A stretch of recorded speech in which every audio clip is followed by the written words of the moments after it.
Ayun na nga, magpapagawa daw kami ng gitara sa sa SM kay may warranty pa nabali kasi yung ng gitara sa likod, yung hawakan na yan, yung tawag doon, sabitan ng sabitan ng pa yan, strap, ng strap niya. Kaya may warranty pa daw ito. Kaya babalik kami ng SM at ipapagawa namin yung yung hawakan ng strap. Ayan, nabali kasi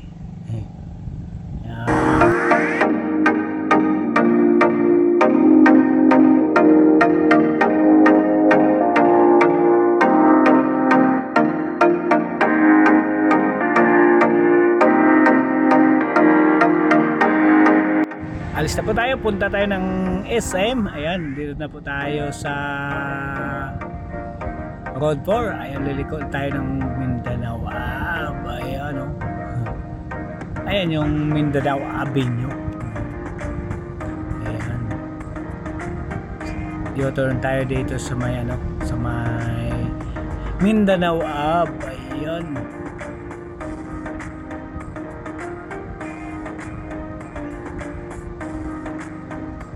ganda ng ganda ng biyahe namin at wala kang traffic kaya U-turn tayo dito sa slot na to. Ayan, U-turn tayo dito sa slot na ito. Ayan, mga busing at mga kapamilya, watch this video. Ayan, para makita nyo yung aming ginagawa sa araw-araw. Ayan, baga kasi mag U-turn yung isa, yung nakasasakyan. Ayan, pero na po tayo. Ayan, naka-U-turn na po tayo at dito na po tayo sa may Pag-asa. Ayan, ito yung kahabaan ng Mindanao. Ayan, kakanan tayo dito sa Pag-asa.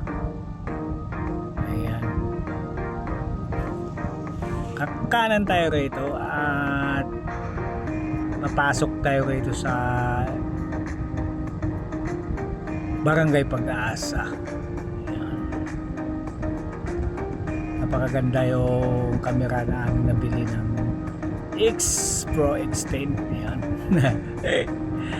napakaganda yung kuha naman niya at natutuwa naman ako sa pag bibidyo. Napakaganda naman ang kuha at napakalinaw pa, hindi mo akalaing mumurahin lang ito, sa halagang 2.7. Ayun, kaliwa tayo dito sa left side na to. Ayan, para pagpasok natin dito, kakanan tayo mamaya kunti na lang at malapit na tayo sa SM North Insa. Ayan, walang ka-traffic kaya napakaganda magbiyahe pag ganito, Ayan, ang speed lang natin ay 23 speed. Ayan, 20 lang natin, yung mabagal lang kasi looban ito, hindi po pwede magpatakbo na mabilis, baka tayo mabulaga ng mga tricycle dito sa kantuhan na to, di ba? Kaya lang kunting kunting landahan lang mga kababayan at makarating din tayo niyan sa ating paparonan. Hapon na kasi yan, mga 5:30. Ayan, kakaliwa, kanan tayo dito. Ayan, papasok tayo dito sa kanan na iskinita na to. One way po ito, kaya bawal dito magsalubong kasi one way, saka maliit lang ang daan, pang isahan lang talaga. Ayan, yung annex na yan. Yung building na mataas na yan, yan ang annex na sabi nila, part of SM na yan. part ng SM na yan. Ayan. Ting kaliwa pa at mararating na natin ang SM. Ayan.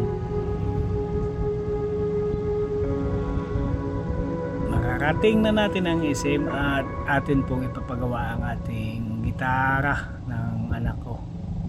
Kasi nga nabali daw niya. Ayan o. Ayan.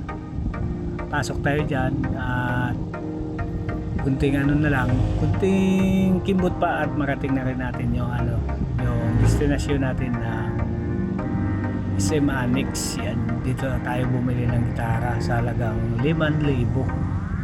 Ayan, wala pang isang buwan at nabali na yung ano niya, yung kabitan ng strap niya, kaya ipapagawa daw namin kasi may warranty pa daw. Ayan, dito na po yung SM mismo. SM, dito na po tayo sa SM. Ayan, kunting kimbot pa at malapit na tayo na busing. Ayan, malapit na tayo na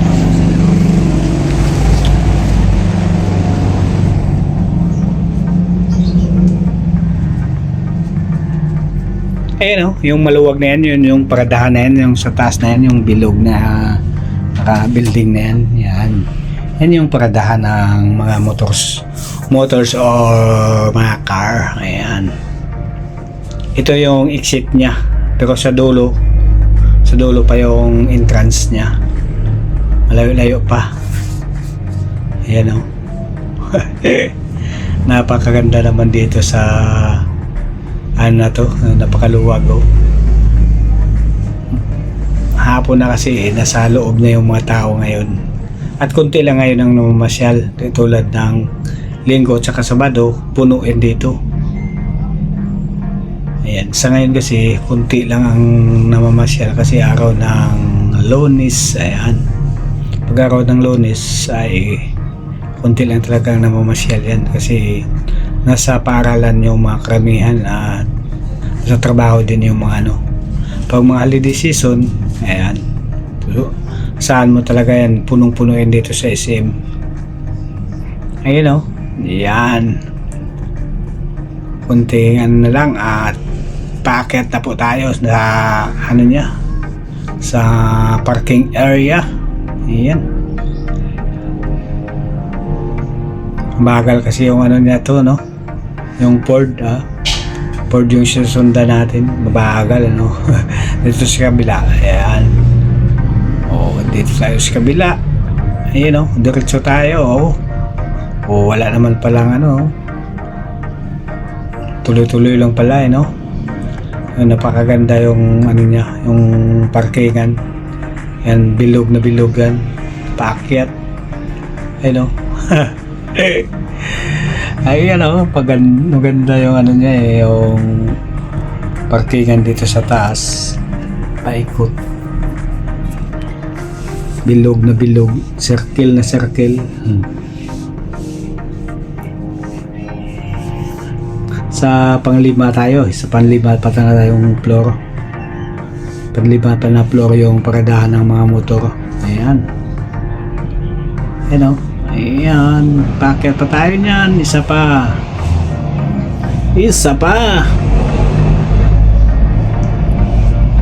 ayan, isa pang floor. Ayan na yun, ayan na yung mga nakaparadang mga motor. Ayan, daming nakaparada ng mga motor ang dami talagang nakaparada, punong-puno yun dito sa harap. Pero dun sa unahan medyo maluwag-luwag. Ayan malapit sa exit pala. Ayan, dito tayo paparada sa malapit sa may sa may pintuan, yung pa-exit na papuntang SM. Ayan, dito tayo parada, medyo maluwag dito. Ayan, samahan nyo kami at amin pong ipapagawa ang aming gitara. Ayan, Yan.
Pasok na po tayo sa entrance ng SM.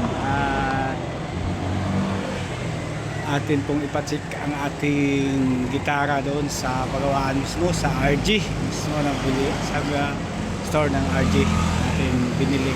Doon tayo magpapagawa. Sabi ng anak ko may warranty pa daw ito. Kaya ng anak ko bit niya ang kanyang gitara. Ayan. Malapit na po kami sa RG store. Ayan. Maraming tao dito sa loob, pero sa labas walang tao, no? Ayan.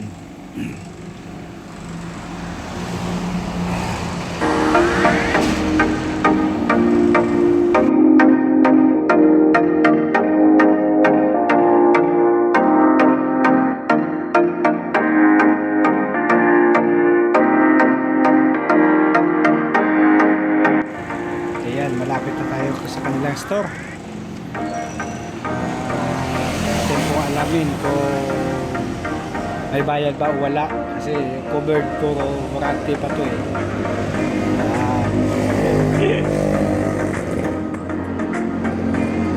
Cover pa daw siya sa warranty, kaya lang nabagsak. Ako kung cover pa ba to. Mamadali yun ako. Gusto nyo naman pagagawa yung kanyang gitara. Ayan, natatanaw na namin yung store ng RG. Ayan o, napakabilis maglakad yung anak ko. Nagmamadali, gusto kasi mapagawa agad yung kanyang gitara.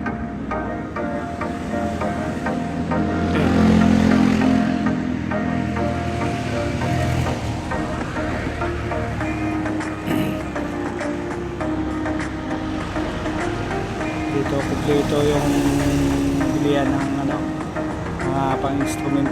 Ayan, pang sport. Ayan, nagpapanaw na po natin yung RG store. Ayan, pasok na po tayo.